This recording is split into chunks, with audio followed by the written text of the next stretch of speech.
नमस्कार मु अमित आपण मानक स्वागत करुच्ची मोर यूट्यूब चैनल रे। आज आम प्रथम जानिबा सुनीता विलियम किए एवं तापर जानिबा से केमिति महाकाश रे फसी जाइथिले एवं एहा सहित जानिबा कोन एपरि समस्या आगरु मध्ये होइथिला कि एवं सर्वशेष रे जानिबा कोन नासा जानिथिला कि से बंची कि आसीबे ना।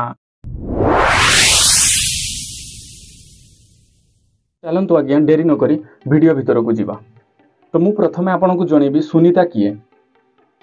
सुनीता होउछंती दीपक पांड्या जे कि जने अमेरिकार विशिष्ट डॉक्टर तांकर झियो जे कि 29 डिसेंबर 1965 मसीह रे यूक्लिड रो ओहियो ठारे जन्म ग्रहण करथिले। तांकर जातीयता होउची अमेरिका। आपण माननकु जणे देबाकू चाहे जे पूर्वरु से जने हेलिकॉप्टर चालक मध्ये थिले एवं से जने भलो माराथन धाविका मध्ये थिले।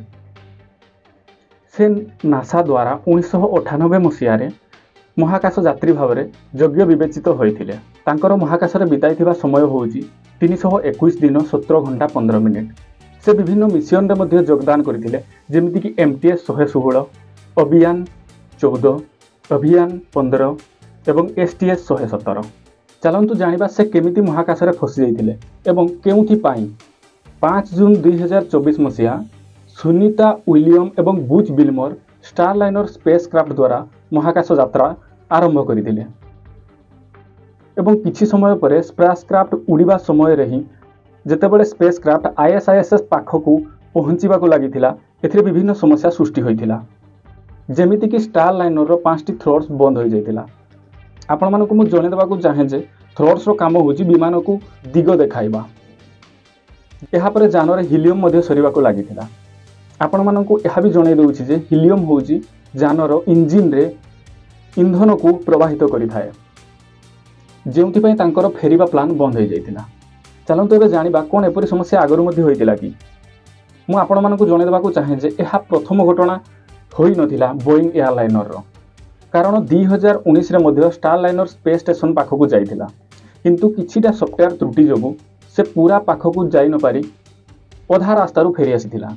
सेतेबेले से जानटी मानव रहित थिला। आपण मानकु आउ टिके मु कहि रखुची आज्ञा 2022 रे मध्ये स्टारलाइनर रो थ्रेड्स प्रॉब्लम होइतिला। चलंतु आज्ञा एबे जानिबा नासा कोन पई एते देरी करिथिला। कोन से जानिथिला कि सुनीता बंची कि आसीबे ना आसी पारिबे नाही। एही स्पेसक्राफ्ट लॉन्च समय रे मध्ये त्रुटि देखा जाइथिला। एथिरे एमिति समस्या थिला जेमिति कि विमानटी वायुमंडल रे प्रवेश करि पारिबो नाही एवं एहा सहित विमान रे हीलियम गैस मध्ये लीक होइथिला। यहाँ पर एजेंसी ठीक करथिले कि एलन मस्क कंपनी द्वारा स्पेसक्राफ्ट मगा जाई तांकू पृथ्वी पृष्ठ को अणा जिवो किंतु एते समस्या परे भी स्टारलाइनर बनैथिबा बोइंग कहि चलीथिला कि विमानटी ठीक अछि। आज पई एतिकी पुणी थरे देखाबा अन्य एक वीडियो सहित। नमस्कार।